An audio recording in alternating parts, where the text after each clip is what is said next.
I invite everyone to join with me in this invocation. Let us pray. Eternal God, we offer these spoken words and unspoken reflections with a deep sense of gratitude. Thank you for a moment which symbolizes years of preparation and offers the opportunity to publicly profess our deepest values and commitments. Bless all who gathered this evening to share in this ceremony, and thank you for that which connects us to centuries of medical learning and an ongoing dedication to the well-being of others. We also thank you for the mentorship of advisors who embody the principles set forth in the oath. May the example of those who have walked with these newest members of the medical profession serve as continual inspiration. Guide these newest graduates through the uncertainties of the future with the knowledge that the oath they take tonight has served previous generations well in providing clarity when the path forward is less defined. And whatever that path entails, may they be reminded that they are not alone. For we ask that your grace and comfort will always be present with them. We ask for these blessings so that we may be a blessing to others. Amen.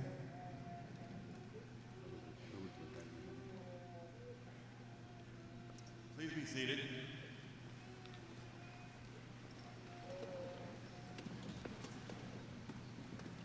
Board of Trustee members, department chairs, family, honored guests, staff, family, friends, and most importantly, the MUSC College of Medicine class of 2025, welcome to your oath ceremony. We are excited that we can celebrate the conclusion of this phase of medical education together, even though the Coliseum is more suited for graduation and the intimacy of the ceremony. However, I did not feel like sitting one day more in production blameless tonight. And we don't want to delay your pudding by even one day more. However, after your dean's office staff did bye, I think we could pull it off. I would like to extend a special welcome to Dr. Fritz Budelhorn this evening. Dr. Budelhorn is a 1998 graduate of MUSC as a practicing otolaryngologist in Spartanburg. He is a member of our Board of Trustees and was just recently installed as president of the South Carolina Medical Association. Please join me in welcoming Dr. Budelhorn tonight.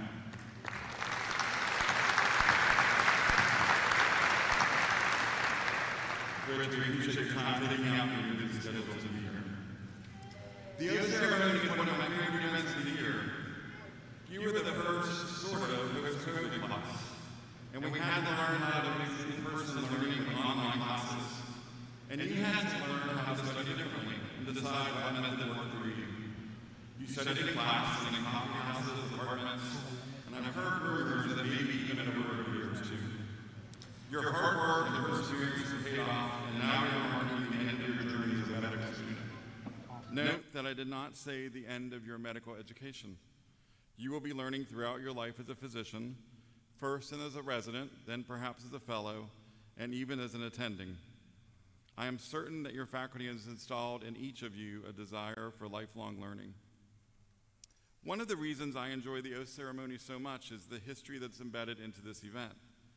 We are celebrating this ceremony tonight in the 201st year of existence of MUSC. You are the 195th medical school class to graduate from the Medical College of South Carolina, as it was known in 1824 when it was founded. The missing class years for the graduates who only needed 1 year of education from 1824 to 1825 to complete their studies, and they paid the large tuition of around $2. The other missing class years were during the Civil War when the medical school was closed. As an amateur historian, I could desire and delve deeper into the history of MUSC, but tonight, I want to focus on the history of hooding and why it's so important. The tradition of hooding was started well before the founding of the Medical College of South Carolina. In 12th century European universities, hooding ceremonies were used to distinguish scholars as they advanced in their education, and the size and length of the hood increased as their education progressed. It wasn't for looks. The hoods were needed to keep warm in medieval libraries and monasteries where the ancient texts were often maintained. The addition of a cap, which you will wear at commencement on Saturday morning, was added in the second half of the 14th century in England. The tradition of hooding was brought back to King's College, now Columbia University in colonial New York, and is a rite of passage at most major universities across the United States. So why does your hood have those colors and that appearance? The bright green color that adorns your hood was chosen for doctors of medicine to represent the ancient herbs and plants first used for medicines. The inside color of your hoods, black and gold, represent the colors of the Medical University of South Carolina. So why is the tradition of hooding so important? Well, unless your residency match takes you to the tundra, it is unlikely you're going to need these hoods to keep you warm in the unheated halls of your next institution. Rather, the hood is the acknowledgement of all the dedication and hard work you have committed on your journey to become a physician. To me, the hood holds many memories.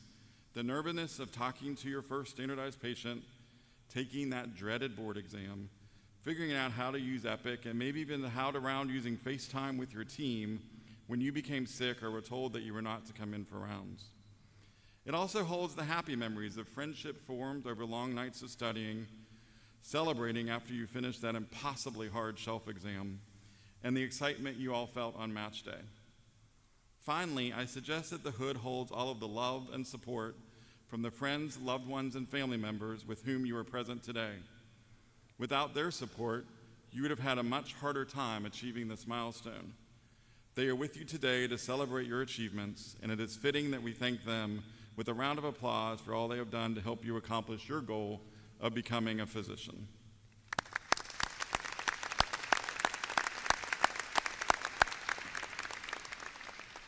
The second piece of history is the physician's oath that you will recite at the end of today's ceremony. An oath for physicians is thought to originate around 400 BC through the writings of Hippocrates, although others actually attribute it to Pythagoras. It was brought to Europe in the early 1500s at the University of Wittenberg, the same institution where Martin Luther started the Reformation a few years later. While translated into English in the 1700s, it was not widely used again until adopted by the World Medical Association in 1948 after the atrocities of World War II. It was meant to be used to remind physicians of their oath to care for others. As a dedicated alumnus explained to me, the first oath ceremony here was held in 1971 at the height of the Vietnam War to remind everyone of the need to care for others in tumultuous times. While the traditional Hippocratic oath has been modified multiple times, the tenets of the oath remain the same. First, the purpose of medical care is to benefit the ill. First, do no harm. Second, a patient's needs should be considered above all else. And third, medical professionals should help to teach each other and work as part of a larger team. These tenets of medicine have been the same from ancient Greece to the Reformation to the current day. Graduates, when you recite the oath tonight, other physicians in the audience will be asked to join you, reaffirming their oath as a medical doctor while establishing the bonds of trust and knowledge with you, our next generation of physicians. Congratulations to each and every one of you for being present today, and welcome to your new professional community.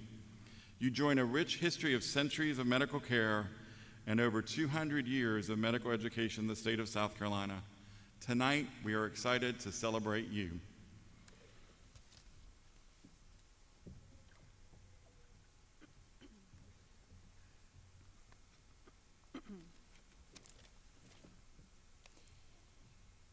I am pleased to introduce the speaker for the oath ceremony, Dr. Sean Haley. Dr. Haley was born and raised in Syracuse, New York, and completed his bachelor's degree in biology and mathematics at Syracuse University. He received his medical degree from the State University of New York, Upstate Medical University, and a master's degree in public health through both SUNY Upstate and Syracuse University. During this time, he also helped start and run a not-for-profit organization called Hope Print that worked to empower resettled refugees living in Syracuse, New York. After medical school, Dr. Haley relocated to Charleston for his residency training in family medicine and served as chief resident prior to joining the faculty in 2018. He has held various important education roles in the medical school, which included oversight of and creation and development of a curriculum for population health. He concurrently serves as co-director of the Family Medicine Clerkship, medical director of the CARES student-run free medical clinic, the medical director for the MUSC Asylum Clinic, which he co-founded, and advisor for the Public Health Student Interest Group. For this excellence in teaching and mentoring, Dr. Haley earned the Golden Apple Award and the Lift As You Climb Award. Dr. Haley works clinically across outpatient and inpatient family medicine settings, long-term residential care, and post-acute skilled care facilities. He also served previously as medical director of population health and as medical director of care coordination. At the national level, Dr. Haley serves as the liaison to the Association for Prevention, Teaching, and Research Community Preventive Services Task Force. And very importantly, Sean is husband to Heidi and father to Patrick, Charlie, and Hugh. He and his family have been actively involved in Young Life in the greater Charleston area. And in his little but precious spare time, Dr. Haley is an aspiring professional golfer and loyal Syracuse basketball fan. Please welcome Dr. Haley to the podium.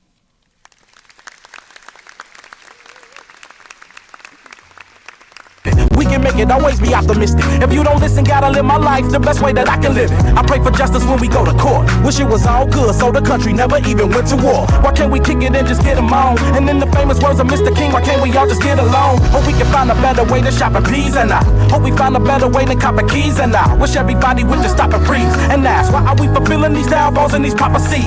You can be wrong if it's you doubting. With the faith of a mustard seed, you can move mountains. And only the Heavenly Father can ease the hurt. Just let it go and keep praying on your knees and change. Yes, I am hopeful for today. Take this music and use it. Let it take you away. And be hopeful, hopeful, and He'll make a way. I know it ain't easy, but that's okay. Going hopeful. Yes, I am hopeful for today. Take this music and use it. Let it take you away. And be hopeful, hopeful, and He'll make a way. I know it ain't easy, but that's okay, 'cause we hopeful, Thank you all for allowing me the opportunity to be here tonight and speak with you.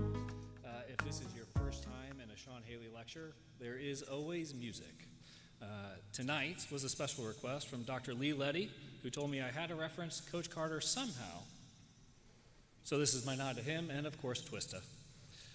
So tonight, you all sit on the precipice of your next adventure.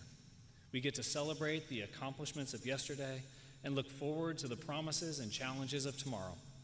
I fortunately don't need to give you any pathophysiology or biostatistics talks now, but instead, I want to talk to you about hope. What is the role of hope in our lives and in medicine? Our patients come to all of us with hope. Hope that we will tell them they're okay. Hope we can fix their broken hip. Hope that their cancer will be cured. Hope that we can be their turning point in addiction. Part of our job is to identify and navigate this hope. And in that, I would argue a major part of our job is to help patients maintain or gain hope. Tonight, I want us to dive in on the power of hope, and then we're going to figure out how we find it, cultivate it, and give it. And as I've reflected on my own life experiences with hope, I've been struck that one of the most formative times in my life came when I had actually lost hope. Early on in my high school years, I really struggled to feel like I belonged. I was too nerdy for the jocks and too into sports for the smart kids. And I found myself straddling social groups, and instead of fitting in, I just felt alone. And as you may have experienced yourself, we are not meant to live life alone. And when we live alone for too long, we can begin to believe all of the lies that society has around us. And I began to believe those lies. I lost hope that my future would be anything but spent alone and without friends and without purpose. I started to believe the ultimate lie, that life may not be worth it. But in this season of life, I met a mentor through Young Life who changed my life forever. He showed me a hope rooted in something much greater than the world. He helped me to catch a vision of what life could be like, not what it currently felt like it was.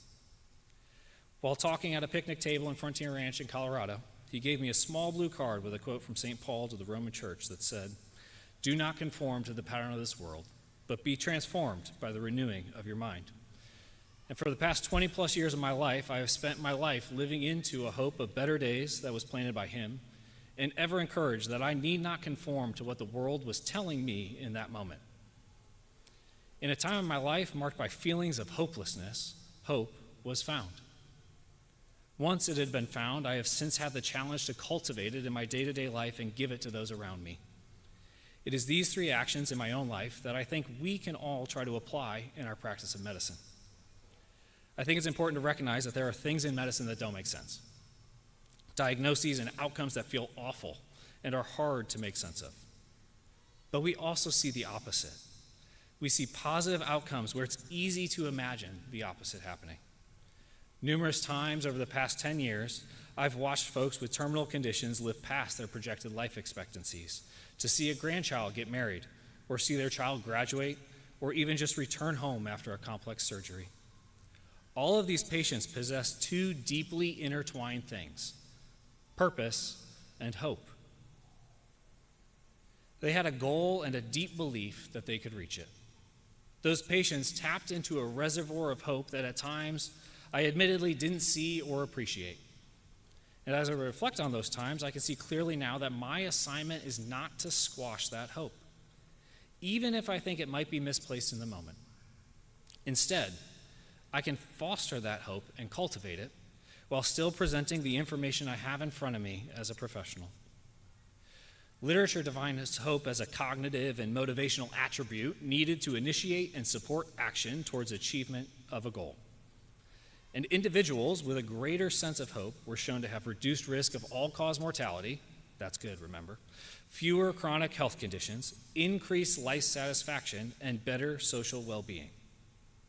Hope is an incredibly powerful tool for us to consider while we are working with our patients. So how do we find it in our patients? How do we cultivate their hope? And how do we give it to them? So first, I'm going to talk to you about how we find our patients' hope. We have the privilege of interacting with people from every walk of life that we can imagine. And in that, communication styles and values are certainly going to vary. It's part of our job to transcend that and speak to the humanity in each person. In doing so, sometimes it's very easy to see where our patients are placing their hope and drawing their hope from. But other times, we see folks with what appears to be no hope at all. So how do we find hope in those folks? And I really think this is comprehensive because I believe this is not only for our patients, but also our colleagues and our loved ones. Finding it requires us to ask different kinds of questions, not just what's your pain score on a scale of 1 to 10. We must be okay asking some deeper questions of our patients. We can acknowledge that the social factors in our patients' lives make up 50% or more of their health outcomes. But do we take the time to find the roots to these social factors? Do I know what drives Mr. Smith to work 2 jobs and beat up his body? Do I know why Miss Thomas is hesitant to start her blood pressure medicines? Often these answers are deeply rooted in our patients' views of themselves, their purpose, and their values. And I'll admit, I don't quite feel like I have the time to ask about that every time and every visit. But there are moments and glimmers where patients reveal these details. Yet if all we do is focus on their chief complaints, we'll miss these moments. When we hear those whispers of purpose and hope in our patients, we possess a unique place in their lives to explore, validate, and encourage those. Finding our patient's source of hope allows us to cultivate it. Which brings us to our second question. How do we cultivate hope in our patients? Hope grows when it's seen, validated, shared, and rooted. This can only be accomplished in the context of relationships. Our greatest asset in cultivating hope in our patients is our relationship with them. They've come to us with their hopes, and we meet them certainly armed with the skills and training of school and residency, but even more powerfully with the opportunity for relational investment. Remembering this foundational piece of our jobs can remind us of the necessity to validate their experience and hope. You've gained these skills through your training and within your relationships outside of medicine. And moving forward, you need to employ them. And as you may recall me saying, relationships change everything. Relationships are the soil that we cultivate the seeds of hope in. If we see that our patient's life is surrounded by a soil full of rocks, we can expect that much of their hope may be choked out by the world. By helping them to recognize the power of a shared hope and people who can help us to till the soil, we can help to combat the growing epidemic of loneliness and isolation in our society. We must recall that our patients who are suffering from severe loneliness have health outcomes similar to those who smoke 15 cigarettes a day and have a life expectancy that's 8 years shorter than those not experiencing loneliness. In our jobs, we are often part of the social fabric of our patients' lives. We may not be able to fill all of their relational needs, but we can help them to recognize where they can go to find community. The cultivation of hope in our patients' lives is a longitudinal and ongoing process. By pouring into relationships, we can help our patients to have their hope seen, shared, validated, and rooted. And then we get to watch it grow.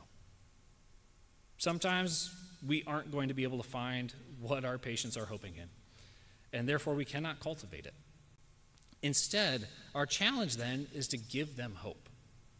And to some extent, I've probably been alluding to this a little bit all night, but I believe part of our job is really to give people hope. Now, I firmly recognize that we will encounter situations that feel completely hopeless. We will inevitably struggle to see the bright side or even a way out. I know, however, that hope is the engine that brings us to a brighter side. That may not be a cure, but it may be peace. It may not be a longer life, but it might be an appreciation of the moments we have. And in challenging moments, we need to seek to give hope to our patients. However, you cannot give something you don't have. And my challenge to you is that you need to do the hard work of introspection to figure out where your hope is. Do that work now.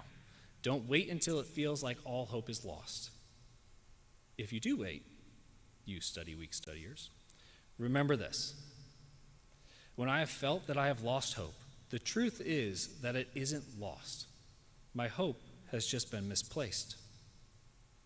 If I'm going to tap into a reservoir of hope in my life, then it can't be something that's filled by me, or my wife, or my friends, or heaven forbid, a celebrity or a political leader. I would propose to you that inevitably our hope is rooted in faith. It's rooted in faith in something other. That something other cannot be ourselves. And when we find that we are losing hope, we need to ask, have I misplaced my hope? Because eventually, my abilities will fail, my body will fail, my loved ones will die, and at some point, everything else around me will fade away. So where have I rooted myself? Where have I placed my faith, and is that going to continue to fill my reservoirs of hope? I heard a pastor once say, I'd rather my life be a conduit than a reservoir. And when we see our hope is fed by a faith without end, we can unashamedly give hope. And we give hope through love. That hope may not always be in a miraculous healing, but instead may be in something much richer, deeper, and permanent. Love given in the context of relationships is the mechanism in which we give hope. As hope is given in love, we can watch lives change and perspectives shift. This is where we truly can see the power of our relationships. So my hope is that you will live your lives and your careers not conforming to the patterns of this world, but that you will be transformed by the renewing of your minds. So class of 2025, families, friends, colleagues, as we approach our patients, we need to find hope within them and within ourselves so that we can cultivate it through relationships and, if needed, give it to others through love. Class of 2025, congratulations and thank you for your dedication to our patients.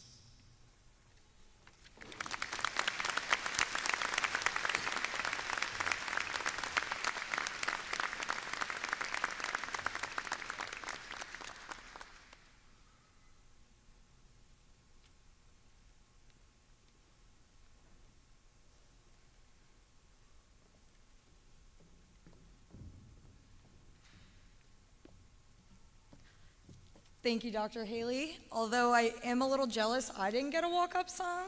Alexa, play Eye of the Tiger, please. Thank you. Good evening and welcome, everyone, again. If you had the opportunity to attend or watch our match day ceremony, then you probably know to grab your tissues because I'm back. And reflecting on my match day speech, I realized it was kind of rude of me to make you all cry before I even introduce myself. So for all of the guests here tonight, and for all of my classmates who still never learned to read their email, my name is Sarah Bradley, and I have had the incredible honor of serving as class president for the last 4 years. Actually, in preparing for this speech, I thought back to the first time I ever addressed the class as president. I was, maybe surprisingly, very nervous, but of course, I debriefed with my mentor, Dr. Bloomer, afterward, and he offered me some constructive but valuable feedback. He said, "You were great, but there was someone in the back of the auditorium who yelled, 'Who even are you?' So maybe next time, just remember to introduce yourself." Dr. Bloomer, I'm sorry I didn't learn that lesson, but I did take my beta blocker before this speech, so obviously something you taught me did stick. And to my class, after 4 years, I hope you've come to know who I am. Not just my name, but truly, I said I wouldn't do this time. So not just my name, but truly who I am as a person. Because getting to know each of you has been a great privilege.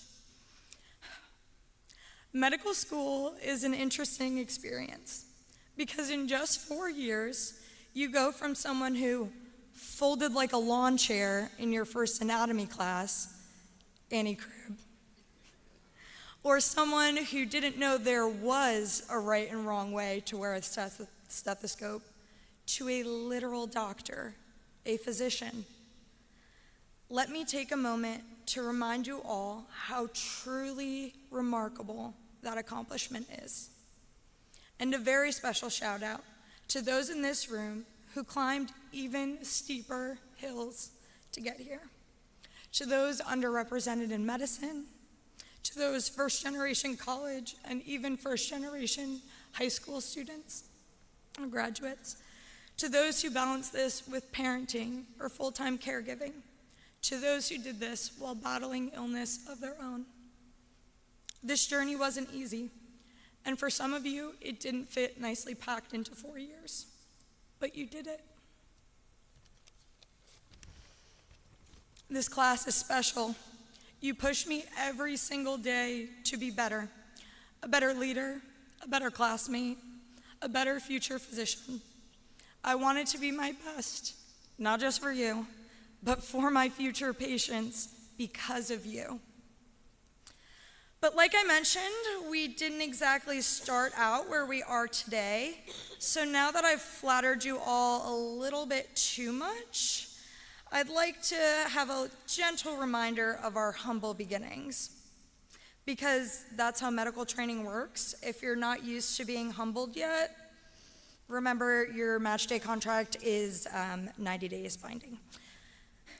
Whether it was on the dance floor at Henry's or the Commodore, or watching your small group try and take a sexual history for the first time, I'm sure each of you can remember a moment you looked around and thought, oh gosh, these people are going to be doctors?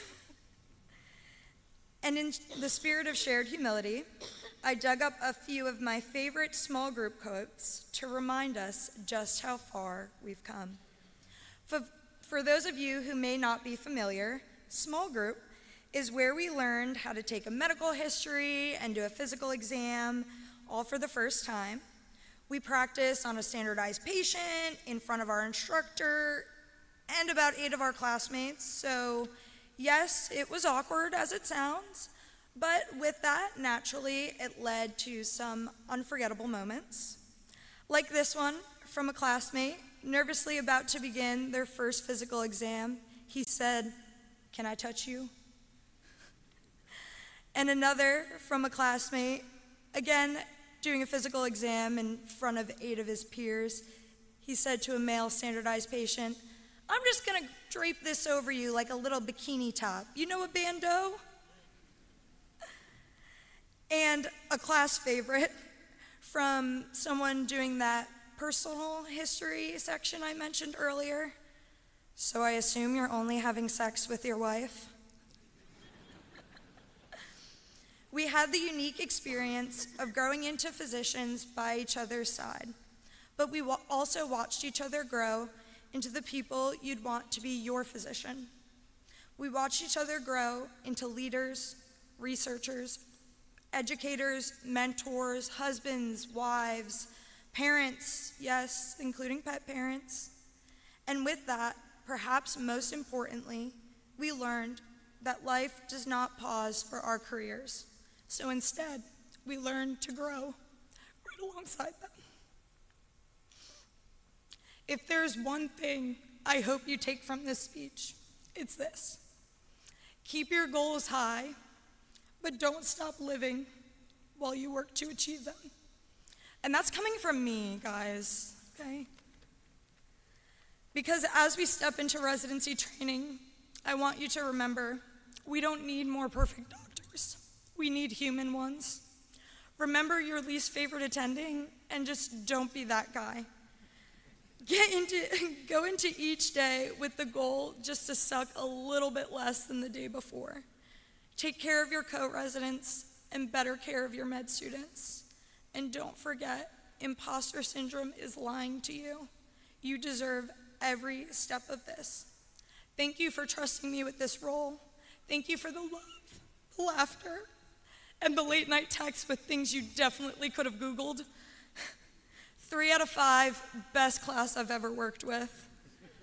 Congratulations, class of 2025. We did it. We're doctors.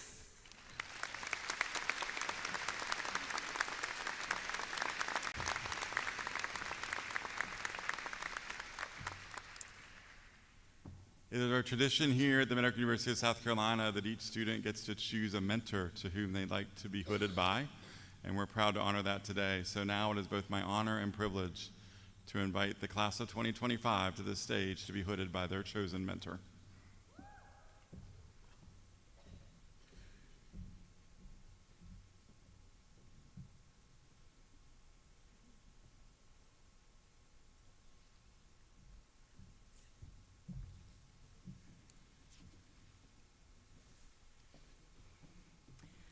Chandler Bright.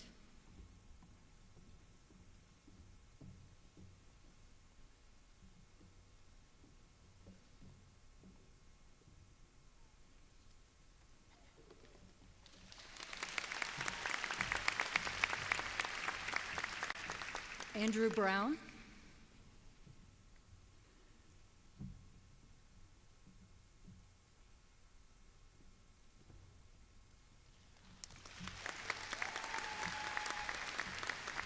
Brandon Bowie.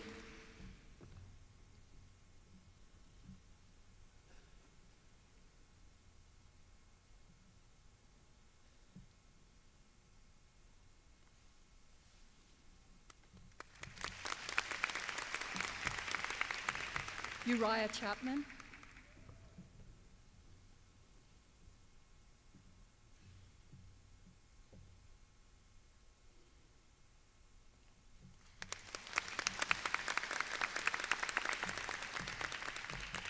Lou Bailey Downs.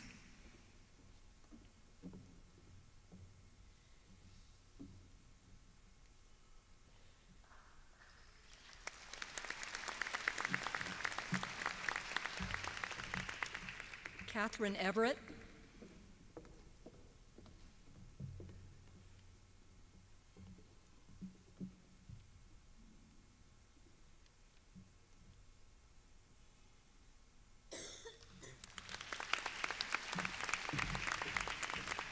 Sydney Fogel.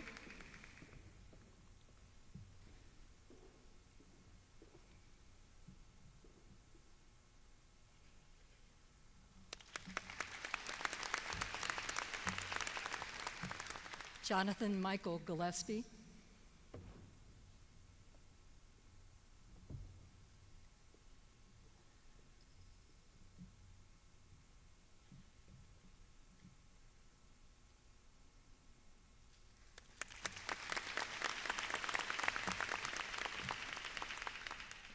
Anika Gupta.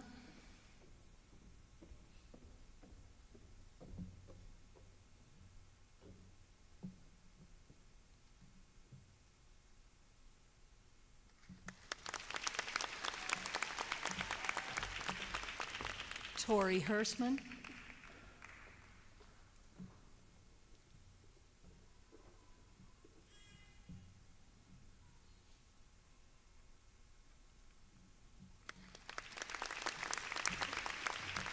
Angela Heiss.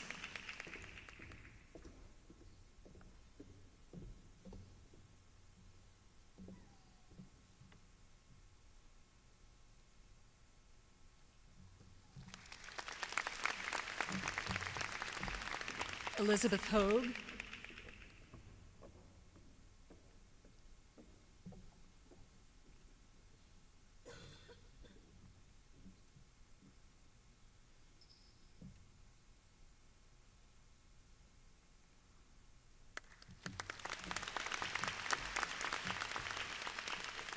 Ariel Klein.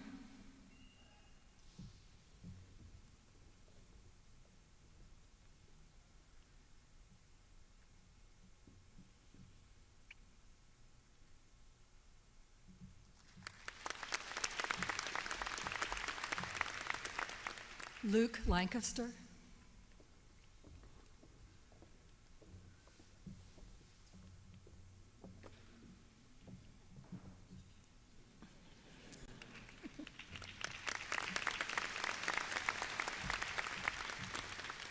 Kylie Lawrence.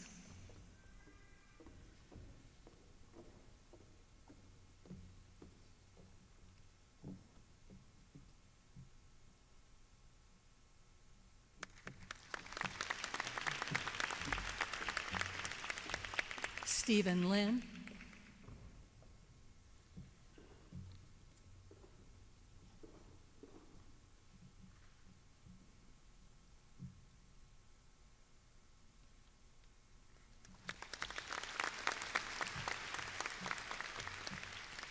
Jessica Pittman.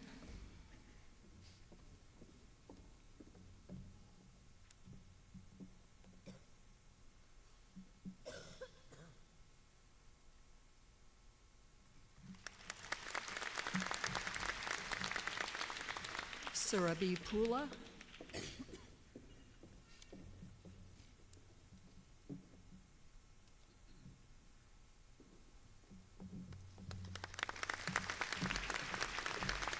Grace Pouch.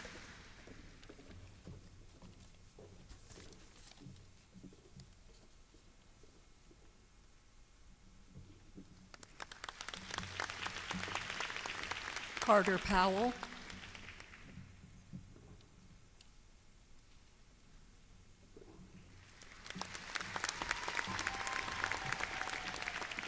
Danielle Quantz.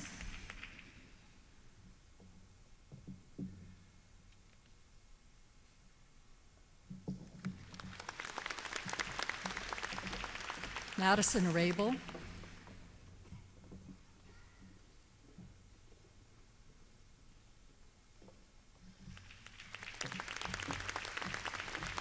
Ryan Shealy.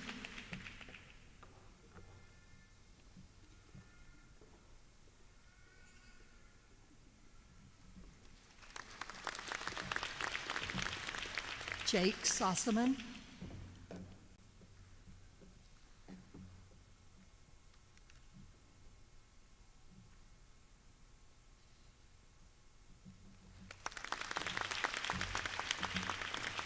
Benjamin Usry.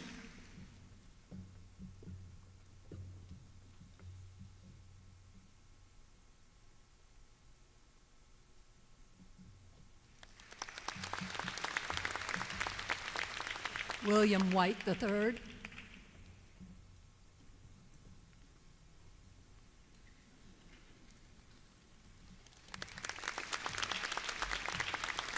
Joanna Austin.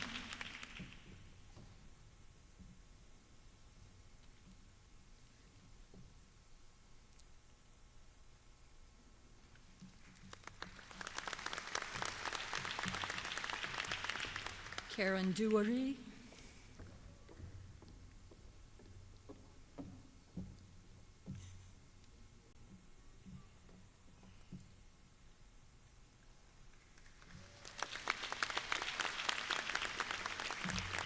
Joe Mowat.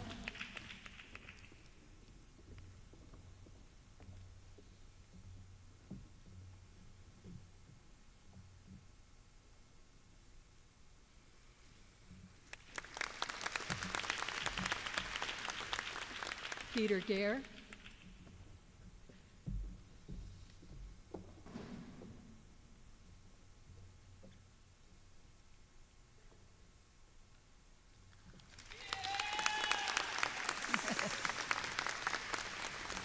Caitlin Hull.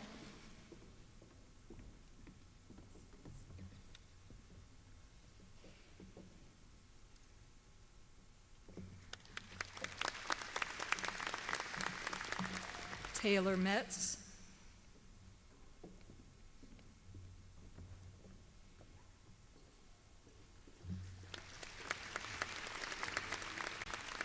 Holly Rains.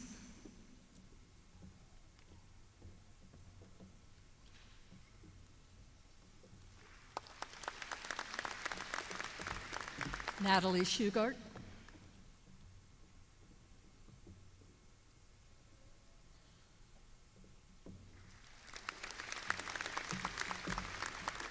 William Shugart.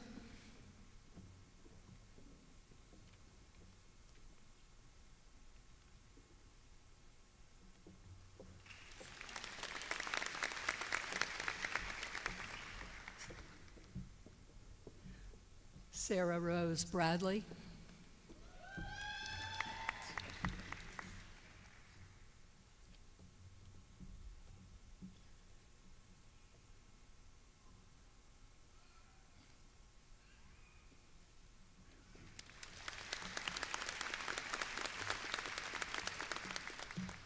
Alexandra Ferrer Rosado.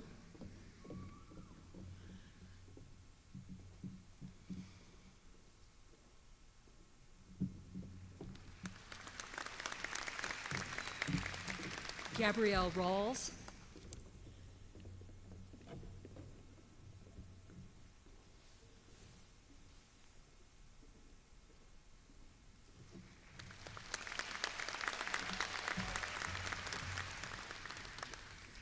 Sydney Bertram.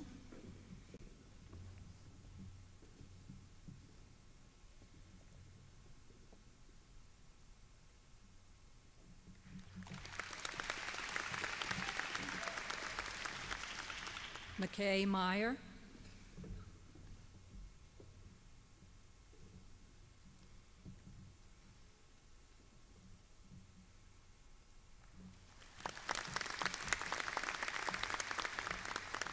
Savannah Skidmore.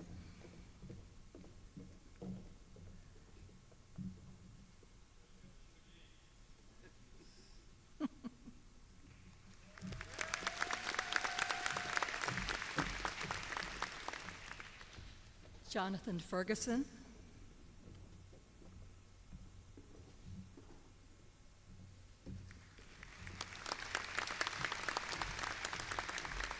Wyatt McDonald.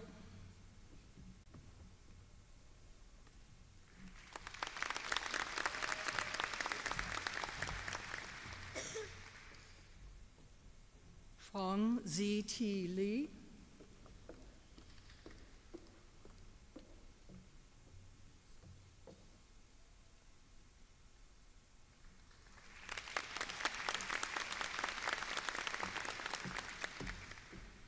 Joey Zabek.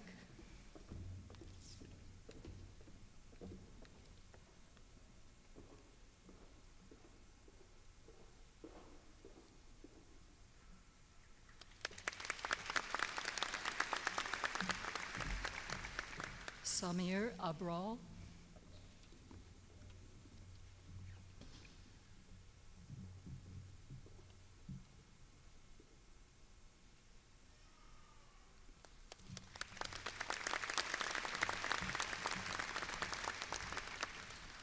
Mary Margaret A. Church.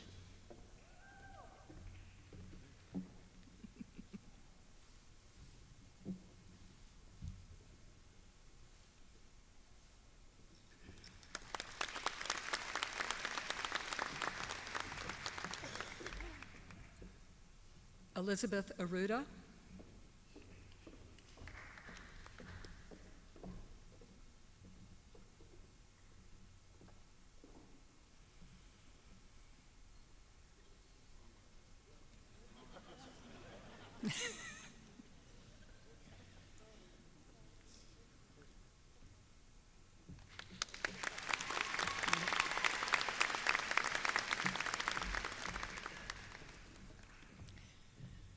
Kane Banner.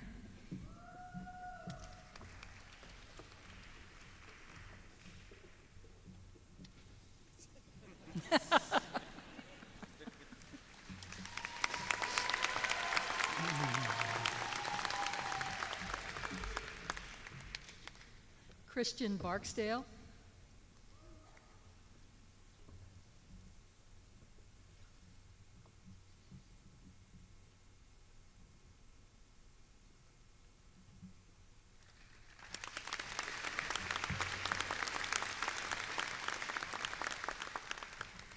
Luke Bowerly.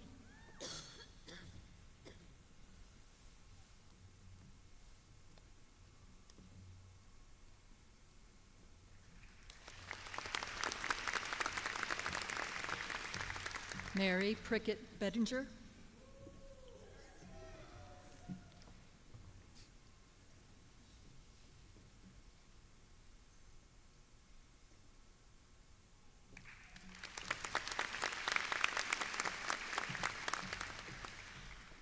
Shipra Bethy.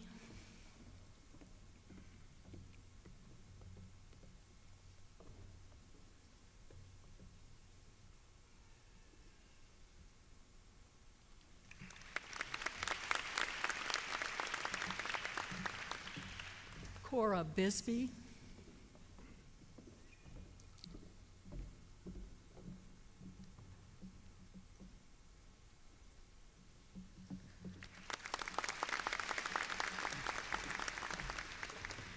Joseph Blackman.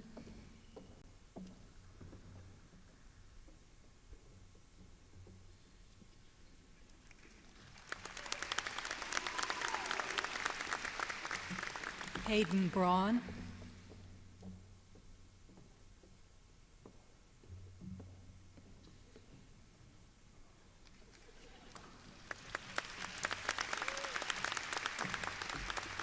Brogan Brown.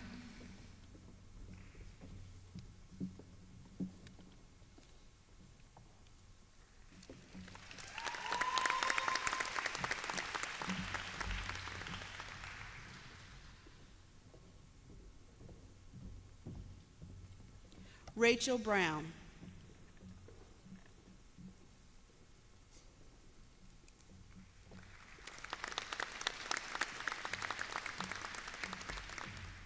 John Butler IV.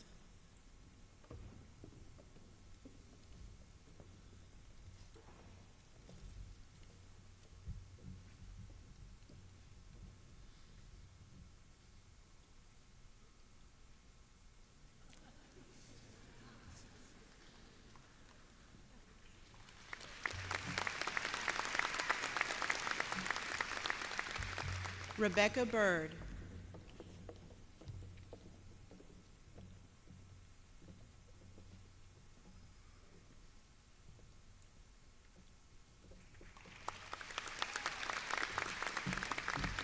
Christopher Campbell.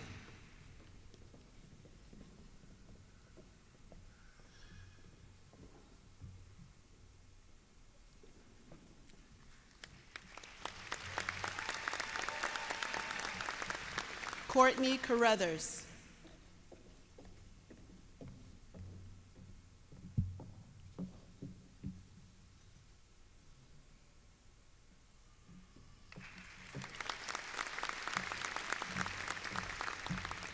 Rada Shahoob.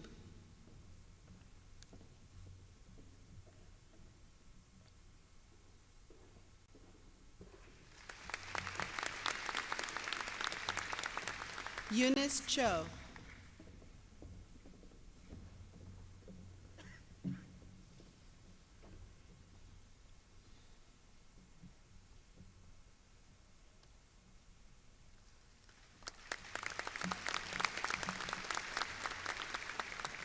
Jennifer Youngju Cho.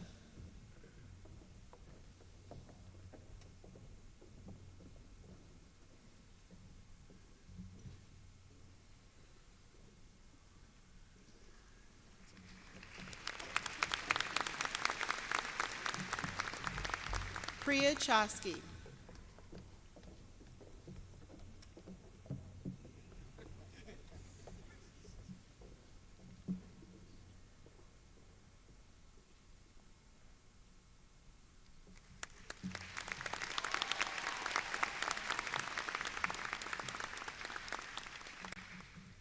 Paul Anthony Clements, Jr.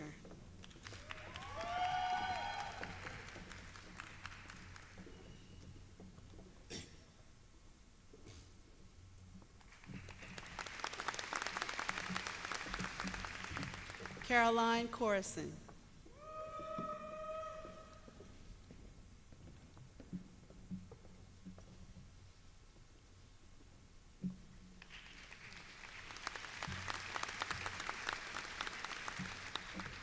Ann Cribb.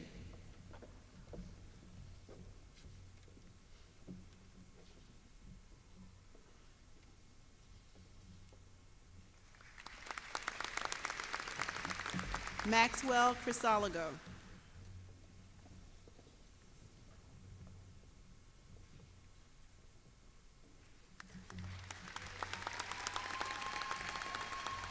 Ann Croswell.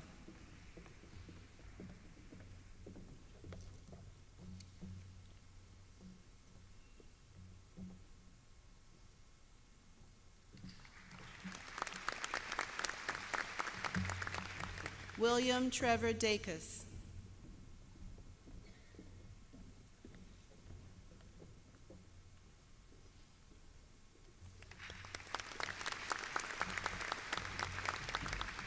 Shelley Davis.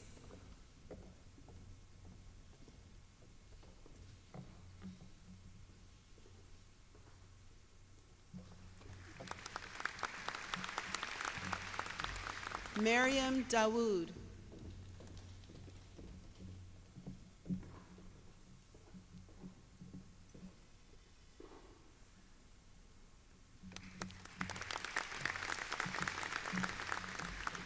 Taylor DeHart.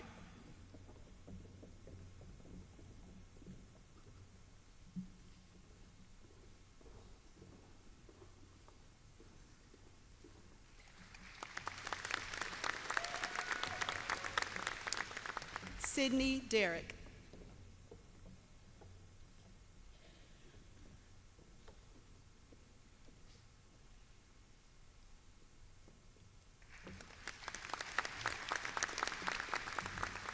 Hayden DeBona.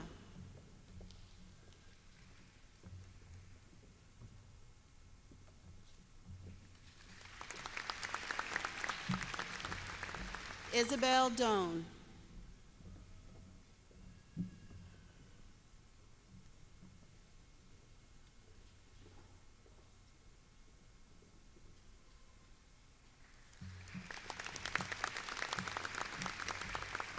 Jade Doolittle.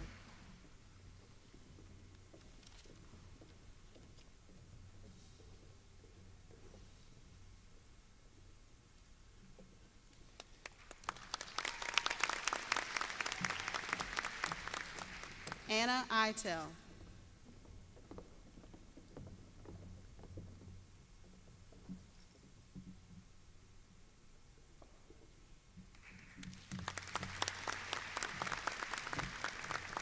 Nicholas Elrod.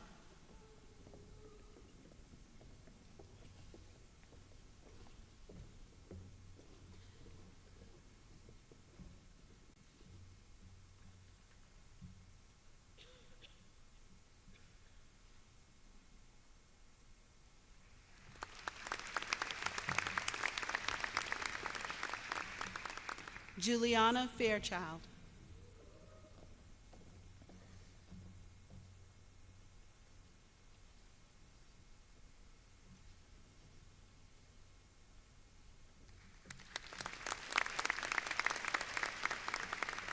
Jeremy Franklin.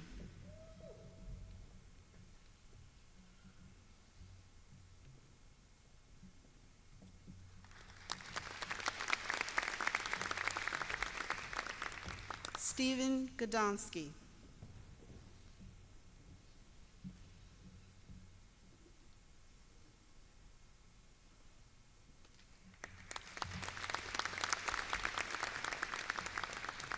Alex Galan.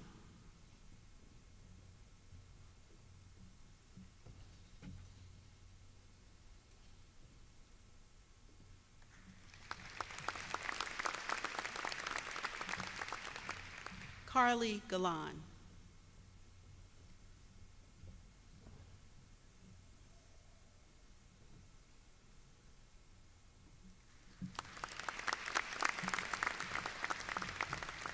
Juliette Gamble.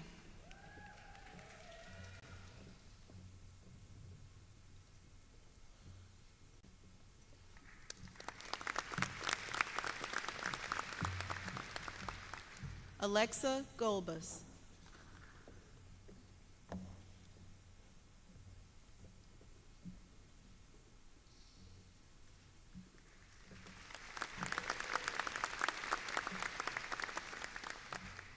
Ashley Golbus.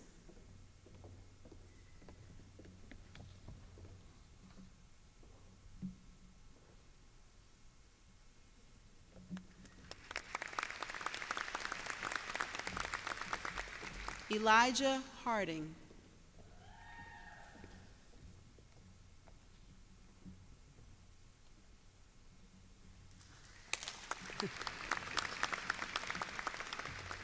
Susanna Hoffman.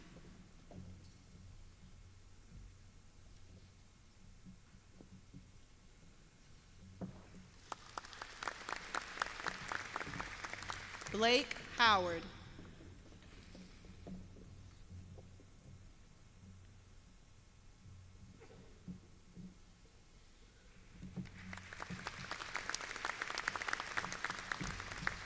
Alexandra Humphreys.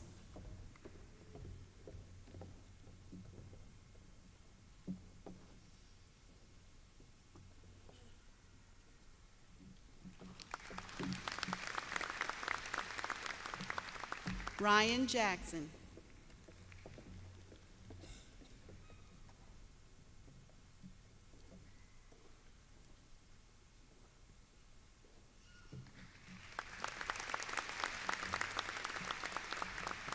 Sky Jacobson.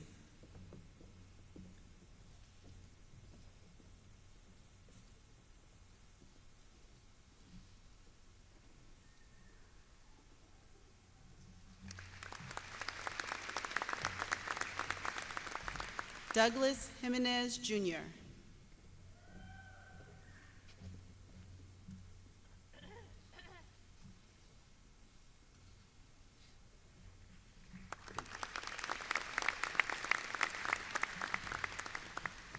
Chloe Keeve.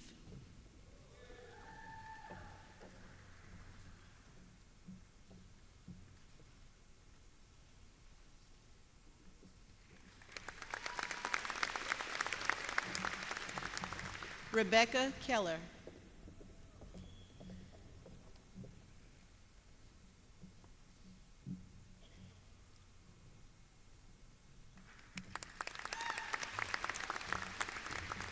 Olivia Kinsinger.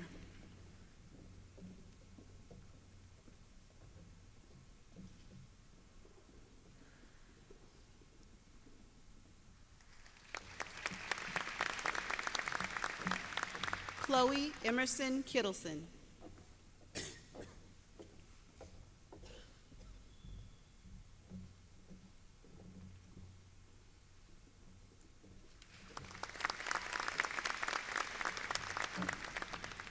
Haley Consek.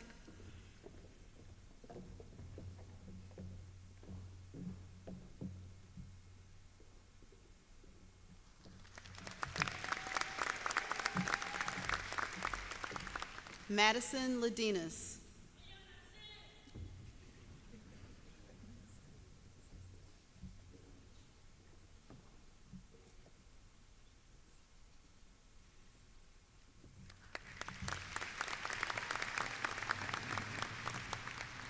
Luke LaRochelle.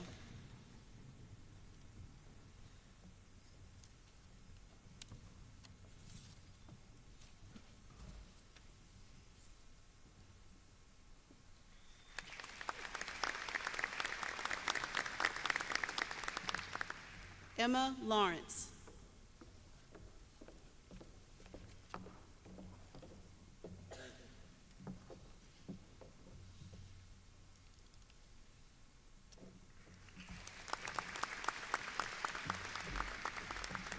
Annie Lee.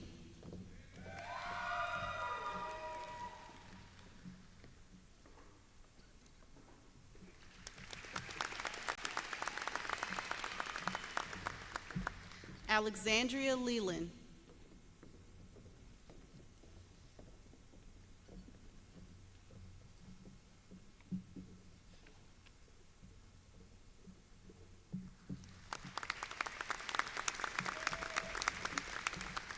Casey Lerner.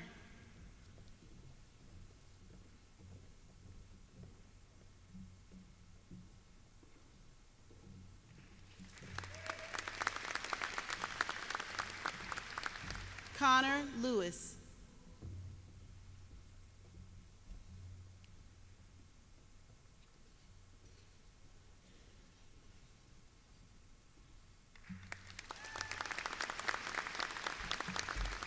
Priscilla Lee.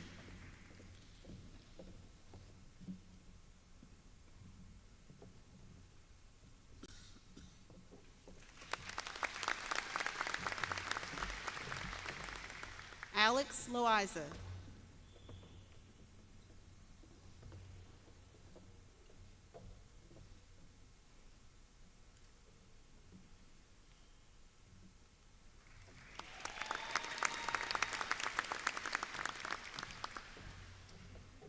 Erica Ludden.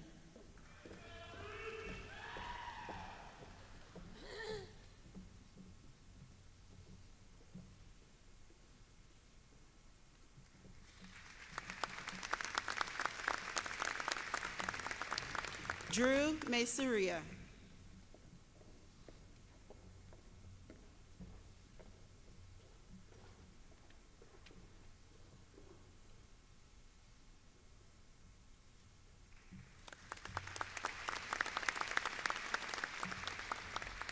Nicholas Manco.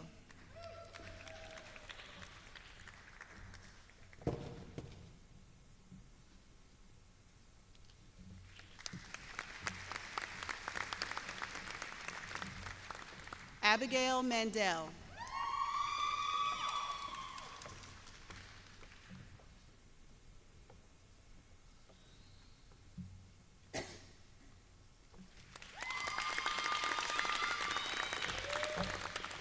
Luke Martin.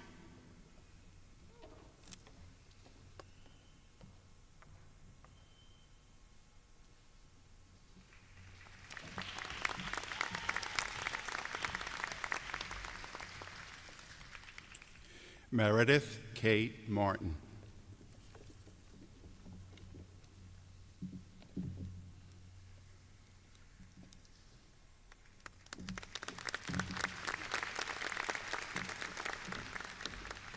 Abigail Britton Massey.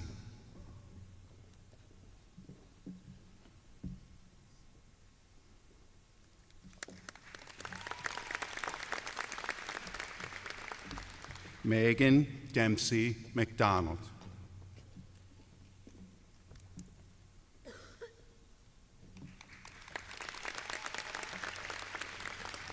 Weston E. McDonald.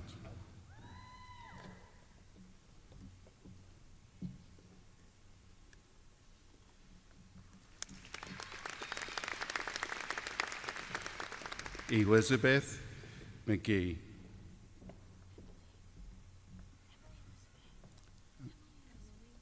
Emily McGee, excuse me.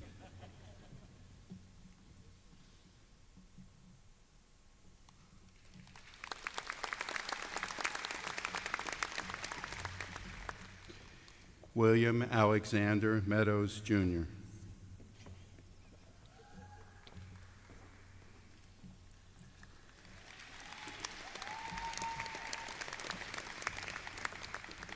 Alyssa Jonay Mingo.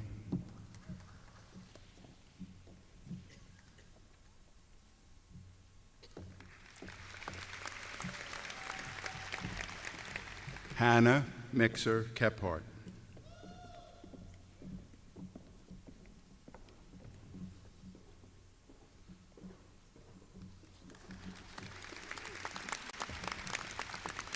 William Garrison Moore.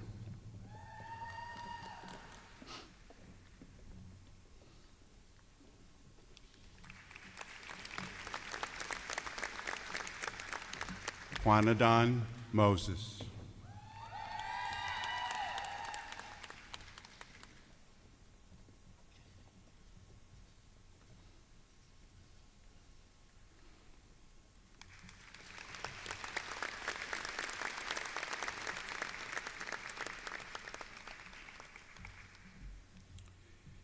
James Russell Oliver Munford, Jr.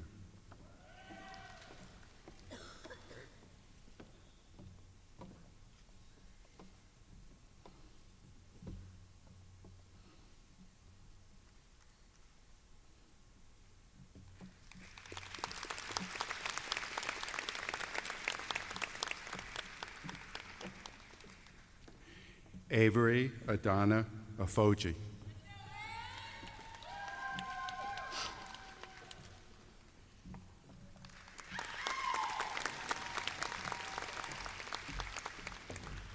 Alexander Robert Olis.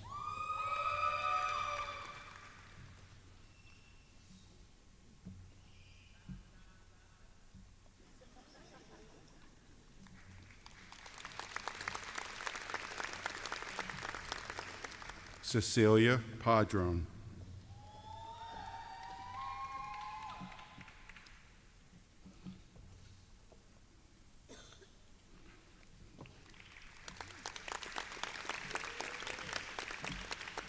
Amenjot Pantalia.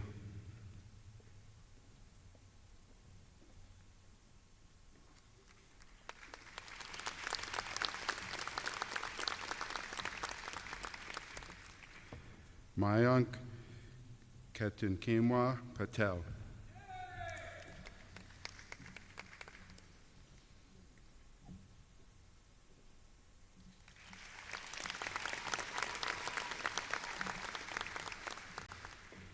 Nisarj Patel.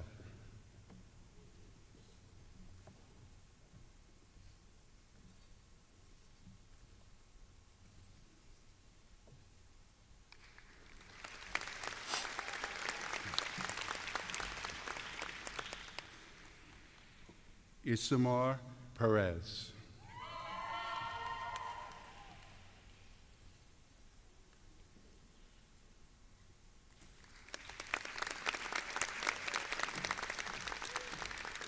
Hannah Elizabeth Pressler.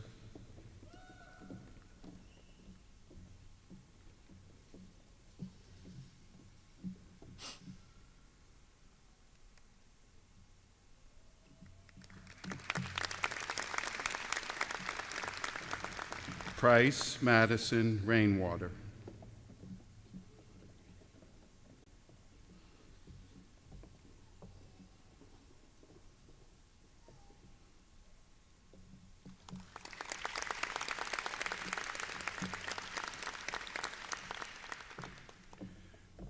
Rohith Rahman.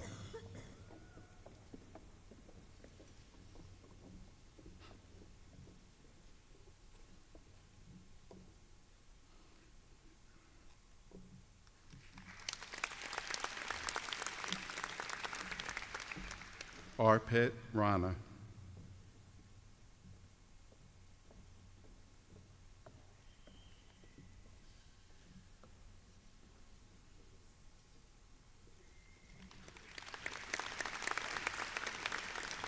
McKenna Ryder Redwine.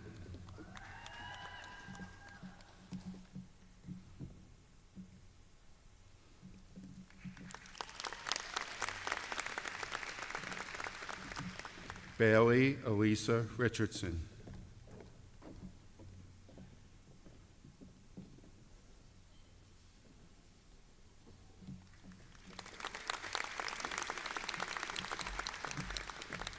Jeffrey Thomas Rogers.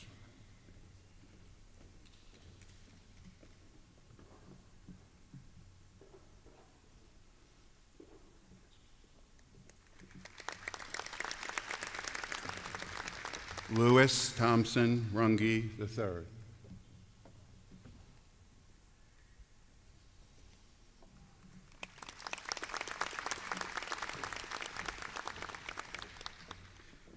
Maria Sagatellian.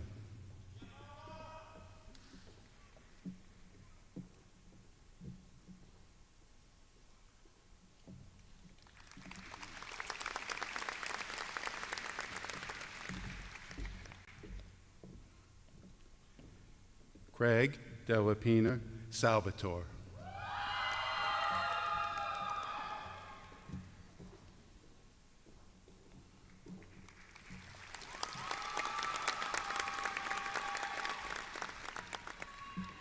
Vineeth Sama.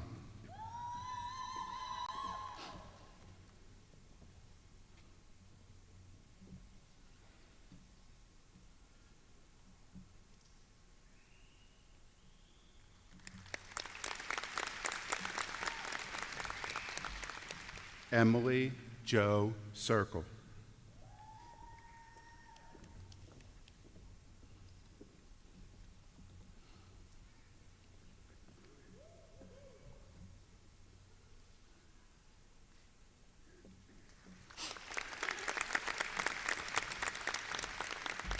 Tia Antoinette Scott.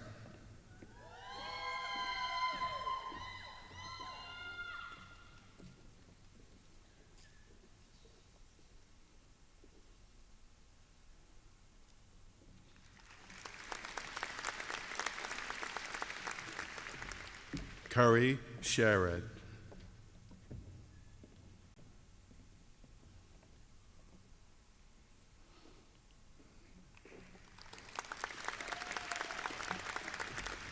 Aaliyah Caroline Simmons Simpson.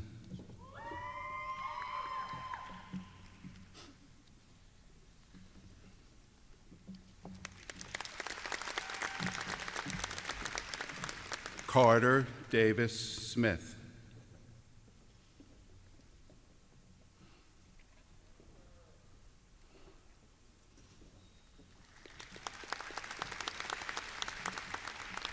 Elizabeth Ann Smolensky.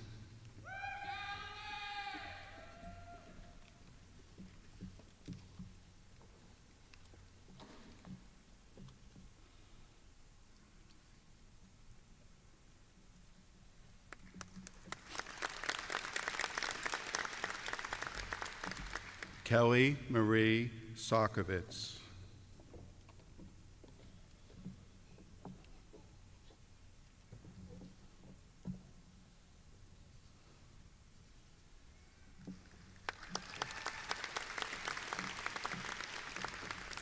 Victoria Kathleen Spadafora.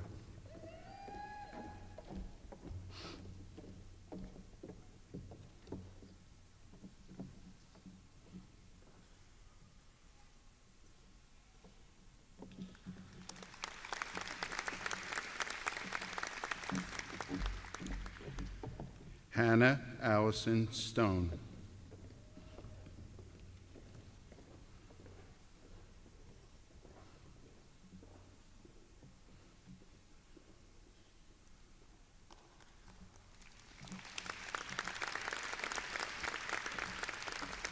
Shelby Storm.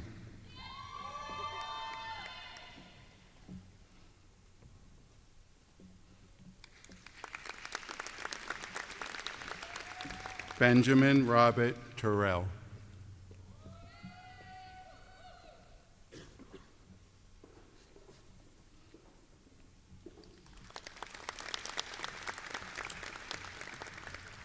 Jacqueline Grace Tobin.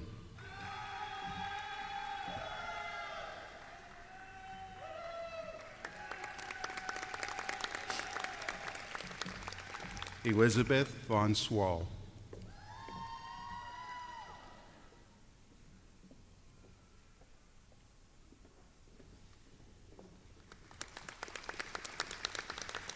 Lawrence Christopher Vanderham.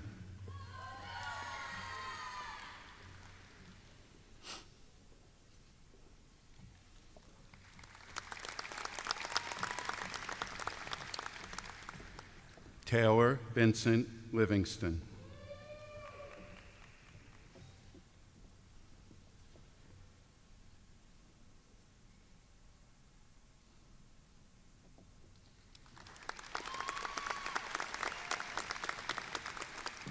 Stephanie Muni Waggett.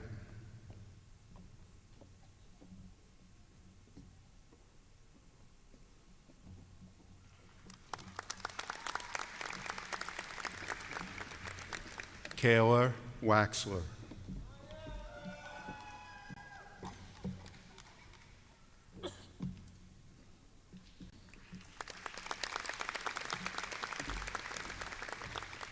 Delaney Nicole Walden.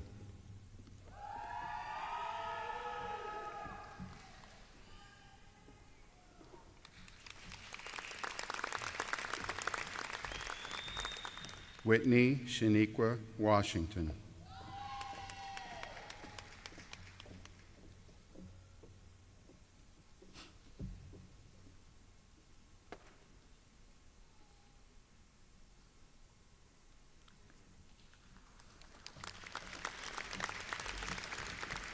Anthony M. Waters.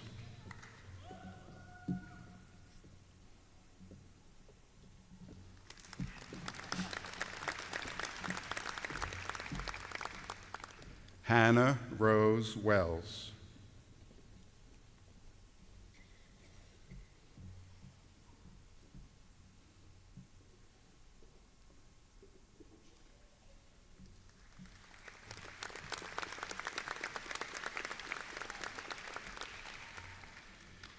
Nathaniel Evan Westbrook.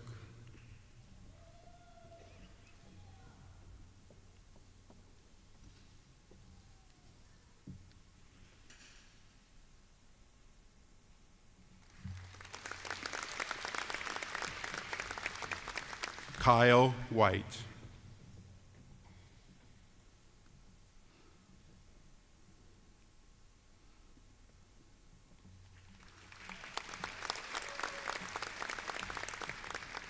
Melanie Wiley Gale.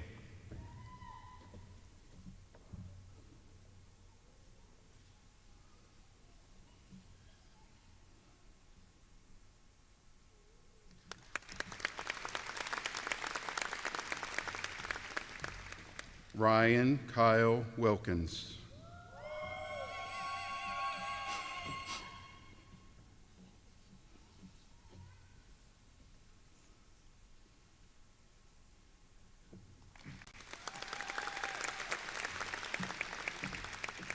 Susan Taylor Woolen.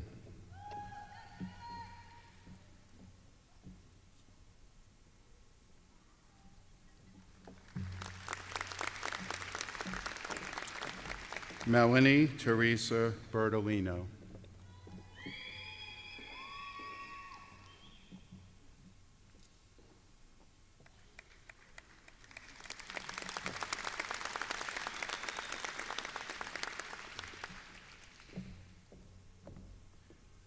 Kasparis Zelinkas.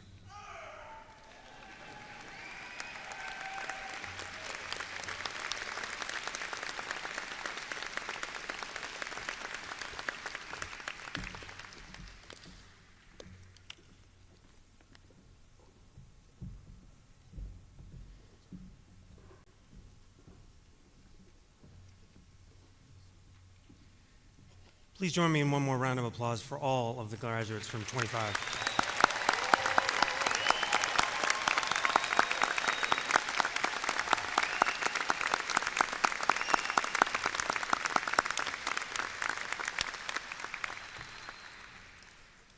So I wanted to try to paraphrase what my family medicine colleague, Dr. Sean Haley, so eloquently said, and that stood out for me, which is that relationships are so essential to allowing us to be up here, for you to graduate, for all of us to have made it here. And it reminds me that that's never more true than for the less than 1% of the U.S. population that serves on active duty. It's the relationships that they have forged with their loved ones, with their family members, with those of you in the audience that have served or are family members of those that have served. And I wanted to also take a moment to thank those families for all of their service and sacrifice.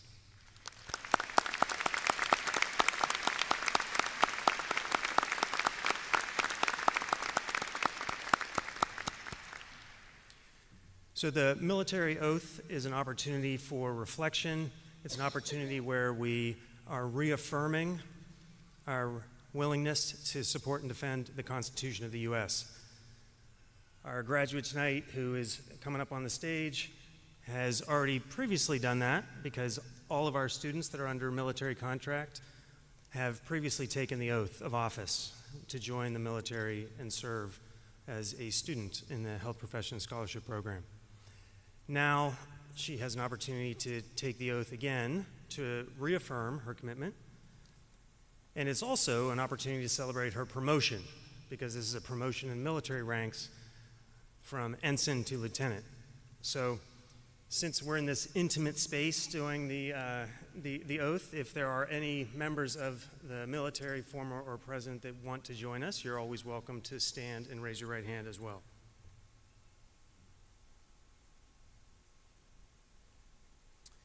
All right, attention to the oath. Please raise your right hand and repeat after me. I state your full name. Do solemnly affirm that I will support and defend the Constitution of the United States against all enemies, foreign and domestic.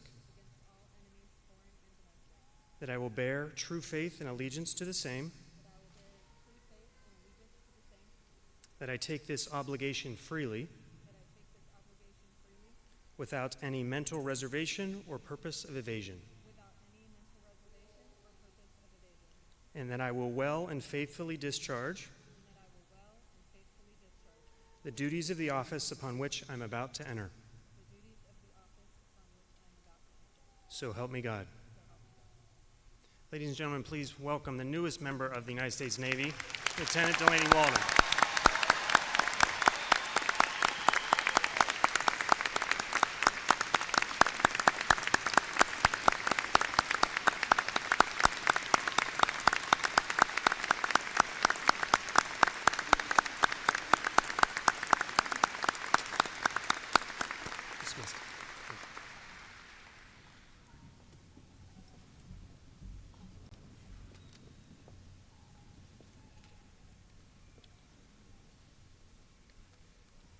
Good evening.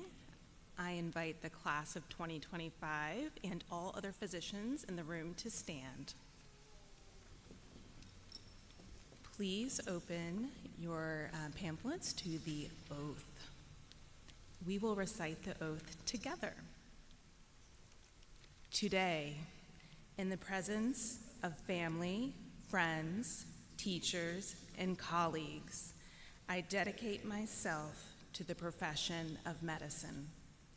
I pledge myself to the service of humanity. I will use my skills to care for all in need without bias and with openness of spirit. The health of my patients will be my first concern. I vow to hold sacred the bond between doctor and patient. I will hold in confidence all that my patients entrust to me.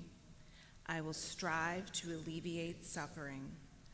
I will respect the dignity and autonomy of my patients in living and in dying. As a physician, I recognize my duty to society. I will work to promote health and prevent disease. I will advocate for the welfare of my community. Even under duress, I will not use my knowledge or my skills against humanity. I will acknowledge my limitations and my mistakes so that I may learn from them. To uphold these responsibilities, I will maintain my own well-being and the well-being of those close to me. I will promote the integrity of the practice of medicine. In the tradition of my profession, I honor all who teach me this art. Through honest and respectful collaboration with my colleagues, I will seek new knowledge, re-examine ideas and practices of the past, and teach what I have learned. Above all, the health of my patients will be my first concern. This oath I take freely and upon my honor. Congratulations.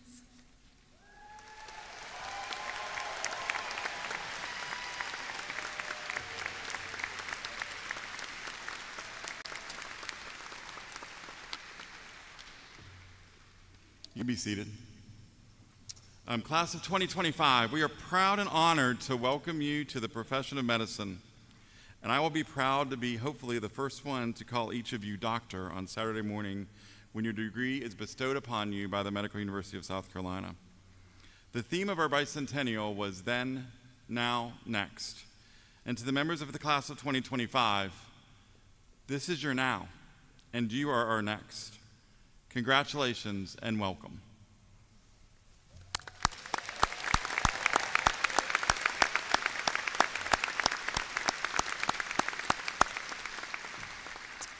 I would ask those who are able to please stand for our benediction, followed by the recession of our faculty and our newly minted physicians and their mentors.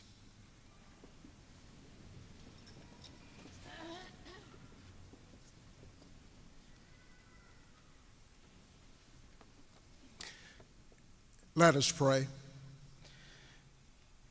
Gracious God, as our newest medical professionals begin the next quarter of the 21st century, assure them of your presence, guide them with your wisdom, and endow them with the strength to persevere. May they carry the words they have heard and the oath they have aligned their professional standards to with them as they extend healing and comfort to those entrusted to their care. Bless them and their families and their loved ones as they go forth. Amen.